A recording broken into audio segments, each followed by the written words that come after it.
শ্রাবণ মাস চলছে, কেউ বোধহয় আর বাদ নেই সবুজ চুড়ি পড়তে, তাহলে আমি কেন বাদ যাই? বিকালে বেরিয়ে হাত ভর্তি করে চুড়ি কিনে আনলাম। তা বলি, কারা কারা শ্রাবণ পালন করছো?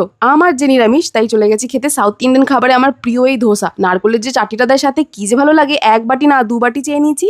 আচ্ছা, এখন কত বউ না হলে কি সবুজ চুড়ি পড়তে নাই? যা গে এদিক গোটা দিন শেষে পুরাপুরি ক্লান্ত বিধ্বস্ত হয়ে বাড়ি ফিরলাম। এতটাই ঘেমে নে একাকার, কিন্তু আমার বডি ওডার এখনো সেই সকালের মতো একেবারে ফ্রেশ। কারণ আমি বেশ কদিন যাবত ব্যবহার করছি কার্মেসির এই ন্যাচারাল ডিওড্রেন্ট রোল অনটা। এটা 95% ন্যাচারাল ইনগ্রিডিয়েন্টসে তৈরি and it's free from alcohol, aluminium, triclosan. তাই আমাদের আন্ডারআর্মের ত্বকে এটা ডেলি ইউজের জন্য ভীষণই জেন্টাল, যার কারণে আমার এটা সবচেয়ে বেশি ভালো লাগে। তাহলে আমাদের এই গ্রীষ্মপ্রধান দেশে এটা ত্বকের ওপর কোনো রকম ভারী বা চটচটে ভাব দেয় না, অথচ বডি ওডারকে দূরে রাখে সারাদিনের জন্য। It's very light weight and non sticky. ত্বকে অ্যাপ্লাই করা মাত্র ইট ড্রাইজ সুপার কুইকলি। আমার তো এই 3টে ফ্রেগ্রেন্সই ব্যবহার করা হয়ে গেছে, sweet summer, fresh blossom and floral sunset. তবে সবচেয়ে প্রিয় হলো এই সুইট সামার ফ্রেগ্রেন্সটা। It's easily available on Amazon, Flipkart, Nykaa and same day delivery in Kolkata only purple. Tag করে দিলাম। রাধে রাধে।